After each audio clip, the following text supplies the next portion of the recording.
Como se organizam microscopicamente os vegetais. Capítulo 4, por Bárbara Lemos. Como surgiram os tecidos dos organismos multicelulares? Bem, foi visto no último capítulo que, de acordo com a teoria de evolução química dos seres vivos, o primeiro organismo que existiu, ele era um organismo unicelular. E esse organismo unicelular, ele passou a criar uma relação de interdependência com outros organismos unicelulares, criando assim o primeiro organismo multicelular. Esse grau de interdependência entre as células passou a ser tão grande que a vida de forma isolada se tornou impossível. Então, assim, a gente teve a origem dos tecidos, permitindo o aumento do tamanho do corpo do indivíduo e garantindo maior sobrevivência dele. Quem viu o surgimento de o que dá a ideia do primeiro organismo multicelular baseado nessa teoria foi Anton Leeuwenhoek, que foi o criador do microscópio, quando ele consegue observar sobre as lentes do microscópio algas do gênero Volvox, que são essas mostradas no slide, onde nós conseguimos perceber que as algas individuais elas formam colônias e elas passam a agir de forma coordenada. E algumas células passam a ter ações individualizadas em relação à percepção da luz. Quais são os objetivos esperados de aprendizagem para esse capítulo 4?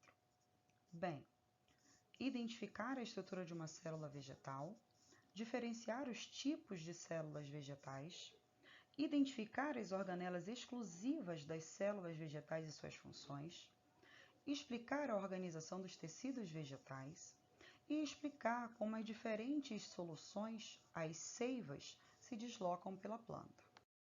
Tópico 1. O reino das plantas. As plantas, elas descendem de algas verdes com as clorofilas A e B. As plantas, elas vão pertencer ao reino plante. Toda planta vai possuir raiz, caule e folhas. Algumas plantas vão possuir estruturas reprodutoras como sementes, flores e frutos. Existem 4 tipos de agrupamentos para as plantas de acordo com a complexidade de tecido e estrutura reprodutora nela. Então, nós temos as briófitas, pteridófitas, gimnospermas e angiospermas, ditas na ordem evolutiva delas de acordo com o aparecimento das estruturas reprodutoras e estruturas de transporte de seiva. As plantas ainda são seres vivos capazes de fazer fotossíntese, que é usar a energia do sol para a produção de uma substância orgânica que é o carboidrato, que a planta vai usar na respiração celular dela e ser capaz de produzir a própria energia. Por essa razão, as plantas são chamadas de seres vivos autótrofos e fotossintetizantes. Ainda, elas vão servir como abrigo para alguns seres vivos e servir como alimento para eles, e elas também fazem parte da nossa cadeia alimentar. Nós nos alimentamos de alguns vegetais. Tópico 2. Organização interna das plantas. Todas as plantas, todos os vegetais, eles são organismos multicelulares eucariontes. O que eu quero dizer quando eu falo isso? Multicelular significa dizer que o organismo ele é composto por muitas células, ele é formado por muitas células. E eucarionte quer dizer que todas as células desse organismo possuem uma membrana que envolve o núcleo dele, chamada de carioteca. Todas as plantas são autótrofas, o que significa dizer que todas elas são capazes de produzir a própria energia. As células dos vegetais, ela é composta por parede celular, cloroplasto e vacúolo celular. A parede celular da célula dessas vegetais, ela é uma estrutura feita de celulose. A celulose, ela é um polissacarídeo com função estrutural, que serve para quê? Para que a célula não se rompa quando há ganho excessivo de água ou e nem morra quando há perda excessiva de água. O cloroplasto é uma organela citoplasmática responsável pela fotossíntese e o vacúolo celular é uma organela que tem várias funções dentro da célula vegetal. E uma dessas funções é controlar a quantidade de água dentro da célula também. Nesse slide, nós vemos um corte transversal de uma folha. Nele é possível perceber várias porções desse tecido no vegetal. Então, nós temos o mesófilo. O que é o mesófilo? O mesófilo ele vai ser um conjunto de células com funções variadas que vai ficar entre a parte superior e a inferior da folha e que eu vou chamar de epiderme. A epiderme no vegetal, ela funciona como a epiderme num representante do reino animal. Ela é um tecido de revestimento. E da mesma forma, nos vegetais, nós temos as células meristemáticas, que em associação com o organismo animal, elas seriam as células tronco.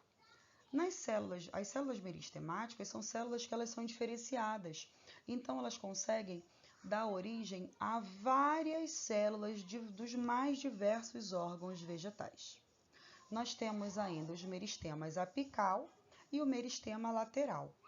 O meristema apical, ele vai fazer com que a planta cresça em altura, enquanto que o meristema lateral, ele vai fazer com que o crescimento da planta seja em espessura. Aqui nesse slide, a gente tem o que são os mesófilos. Os mesófilos são os sistemas. Então, aqui eu vou destrinchar o mesófilo para que vocês possam entender melhor. Então, primeiro eu tenho o sistema dérmico, que ele vai ser formado pela epiderme da planta. Nós temos o sistema fundamental, tá bom? Que ele é formado pelo parênquima, que ele é um tecido de preenchimento, assimilação e reserva de nutriente vegetal. E nós temos o tecido de sustentação, que eu vou chamar ele de colênquima e esclerênquima. Ainda, o sistema vascular, ele é formado pelos vasos condutores, que eu vou chamar de xilema e floema. Subtópico 2.1, o revestimento das plantas. A cutina é um lipídio que vai formar a cutícula. A cutícula, ela tem por finalidade revestir a epiderme das plantas jovens com a finalidade de evitar a perda d'água por transpiração dessas plantas. Ainda, nas células dessas plantas, nós vamos encontrar estruturas chamadas estômatos, que elas vão ser aberturas que vão controlar as trocas gasosas e perda de água pela transpiração. Temos ainda os espinhos e os acúleos, que são estruturas semelhantes, porém elas se diferenciam quanto à origem, presença ou não de sistema vascular e a finalidade delas, né? Por exemplo, os espinhos, eles servem para a defesa da planta, assim como os acúleos, mas eles são modificações de folhas, tá? Então, eu vou encontrar eles no caso dos cactos, no caso dos limoeiros. Nos espinhos, vai existir sistema vascular. Então, nos espinhos, eu vou ter a presença do xilema e do floema. Já nos acúleos, que eu encontro eles em roseiras, eles não possuem sistema vascular, eles têm a função apenas de proteção da planta e eles são uma projeção da porção final da epiderme, do córtex da epiderme. Temos ainda os pelos absorventes. Esses pelos absorventes eles vão estar presentes lá nas raízes e eles servem para que haja maior absorção de água pelas raízes das plantas. Existem ainda os tricomas, que eles podem ou não apresentar substâncias de defesa no seu interior, e eles também vão atuar contra a desidratação do vegetal. Os tricomas eu também vou encontrar eles lá nas raízes, assim como os pelos absorventes. O suber, ele é uma camada de célula morta, ele vai servir para sustentação e proteção e isolamento térmico do vegetal, e eu vou encontrar ele principalmente em árvores de grande porte. Aqui nesse slide, nós temos um esquema mostrando o estômato aberto e o estômato fechado. O estômato, ele é uma estrutura que ele vai controlar a perda d'água da planta pela transpiração. Nós vemos que ele está na epiderme da planta e ele é formado por células guarda que controlam a pressão de abertura e fechamento dele. Nesse slide, nós vemos o suber de uma árvore de grande porte sendo retirado. O suber nada mais é do que a gente conhece como cortiça. Como o suber é formado por células mortas, não há prejuízo para o vegetal que ele seja retirado. Da cortiça nós fazemos rolha, fazemos sapatos, fazemos quadro de avisos, dentre tantas outras utilizações para nós humanos. Aqui nesse slide nós conseguimos ver as diferenças que existem entre espinhos e acúleos. Quando eu olho para o meu canto inferior esquerdo, eu consigo perceber um espinho caulinar presente no tronco de uma árvore de limão, um limoeiro. Por outro lado, aqui no meio, eu consigo ver um espinho foliar num cacto. E do lado, eu tenho um acúleo. Um acúleo é uma projeção da epiderme da planta. Todos eles servem para proteção da planta. Lembrando que apenas os espinhos possuem sistema vascular, enquanto os acúleos não. E uma maneira relativamente fácil de eu diferenciar espinhos de acúleos é que os acúleos eu consigo tirar eles com muita facilidade, os espinhos não, só cortando realmente, porque eles fazem parte do tecido verdadeiro. Nesse slide aqui já é possível perceber a diferença entre os pelos absorventes e os tricomas. Os pelos absorventes, como foi mencionado, eles são projeções da raiz da planta e ele tem como finalidade aumentar a absorção de água do vegetal. Por outro lado, os tricomas, eles podem ter substâncias de defesa da planta, que possam impedir que ela seja comida por algum ser vivo que se alimente dela. Esse slide aqui, eu tenho certeza que diante das explicações que vocês ouviram nos slides anteriores, vocês são capazes de responder as duas questões propostas na página 342. Boa sorte! Tópico 2.2. O preenchimento das plantas. O parênquima, lembrando que ele pode ser sustentação, assimilação ou reserva, ele é formado por células que vão preencher os espaços corporais nas plantas.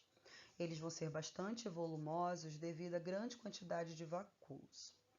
Eu tenho como parênquima o clorofiliano ou clorênquima, que eu vou conter células ricas em cloroplastos, que eles vão ser responsáveis pela fotossíntese. Eu vou encontrar eles nas folhas, tá bom?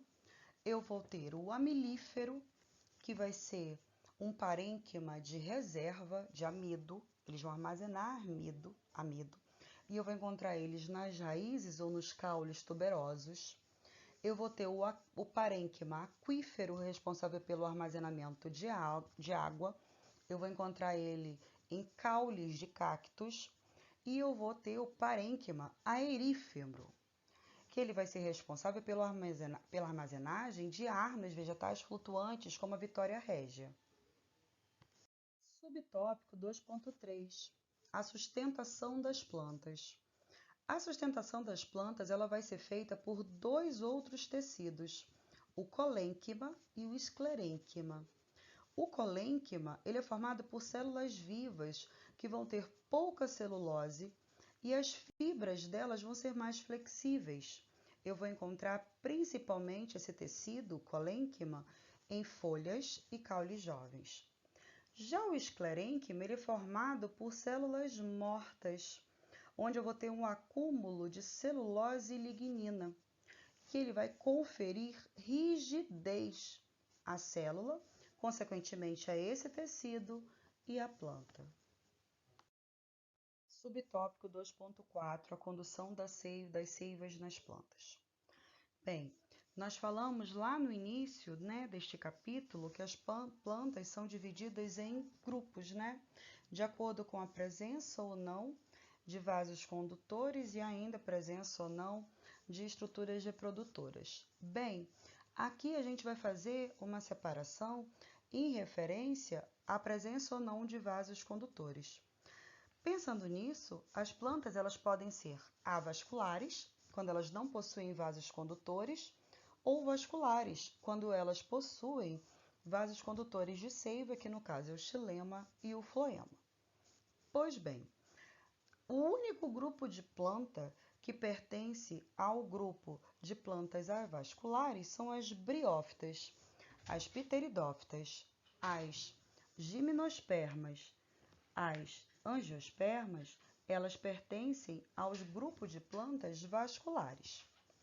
No caso do xilema, ele vai ser responsável pela condução de água e sais minerais da planta, que vai levar da raiz até a parte superior da planta, com a intenção dessa seiva inorgânica ou seiva bruta ser transformada em seiva orgânica, tá?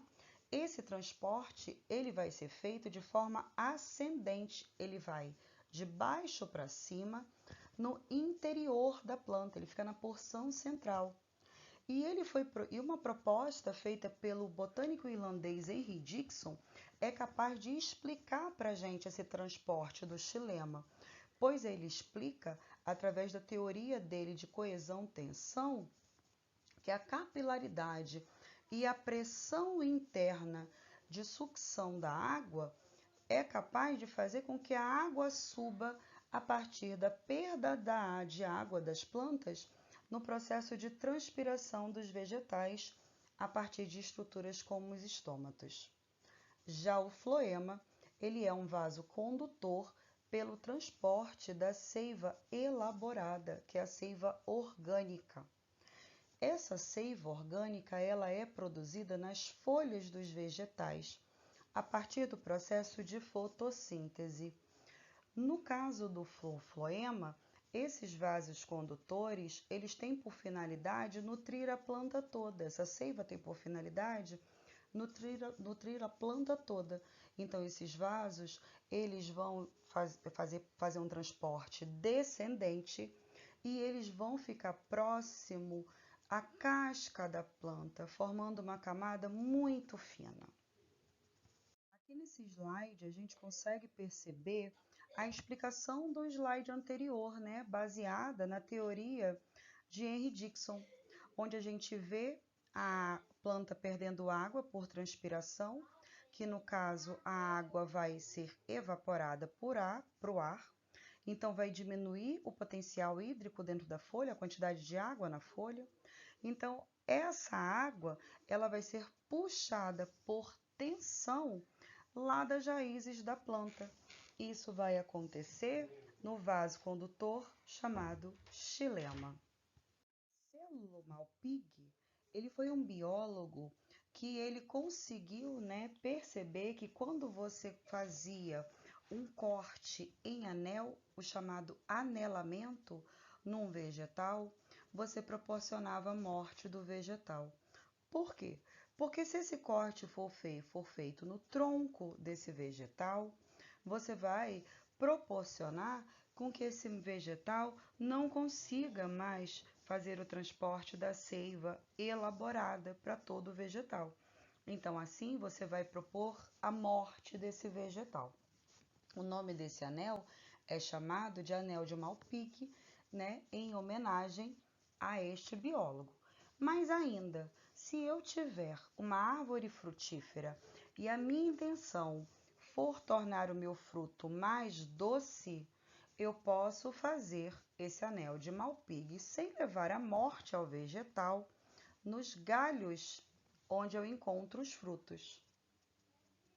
Neste slide aqui, nós vamos ver a célula vegetal e as organelas presentes na célula vegetal.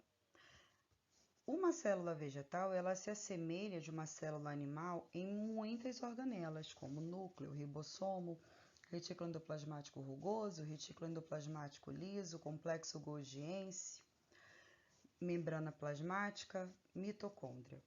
Mas existem outras estruturas que só estão presentes em células vegetais, como o glioxiosomo, a parede celular, o vacúolo e o cloroplasto. Subtópico 2.5, as organelas das células vegetais.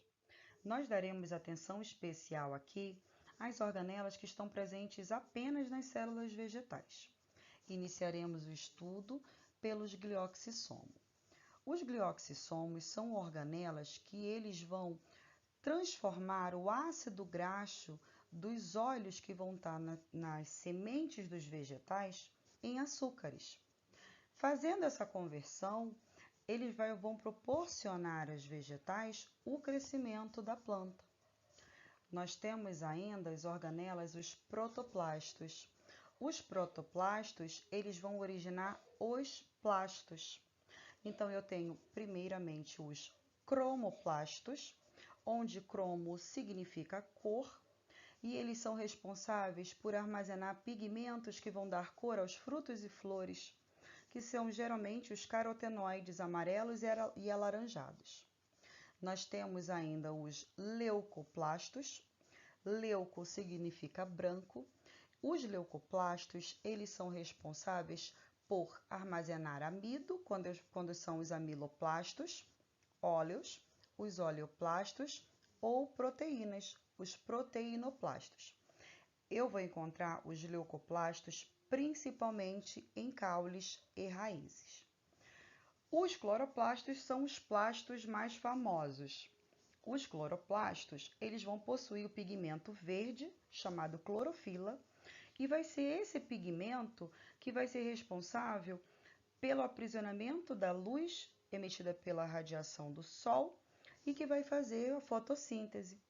O cloroplasto, ele possui DNA próprio, ribossomo e membrana dupla, nos dando a entender, né, que ele foi uma célula primitiva que foi fagocitada, comprovando a teoria de endossimbiose.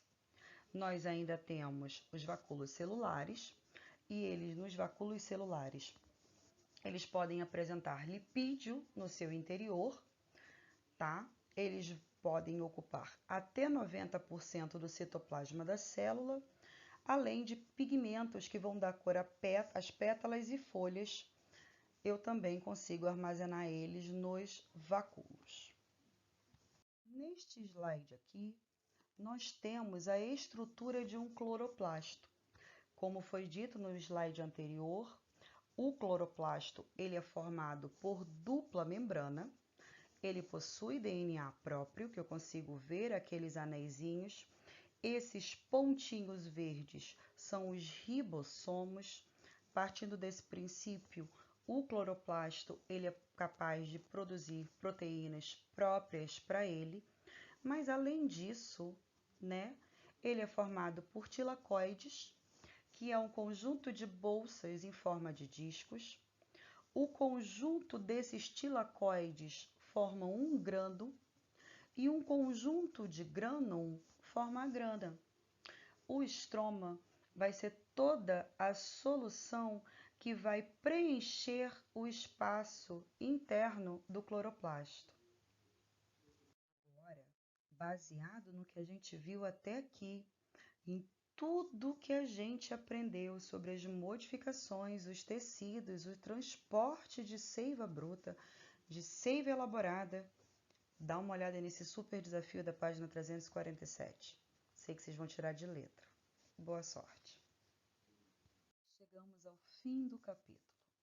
Após você ter ouvido toda a explicação, ter lido todos os slides, ter lido o capítulo junto aqui comigo, Eu tenho certeza que agora você é capaz de fazer todas as atividades finais propostas que estão entre as páginas 347 a 350. Muito boa sorte!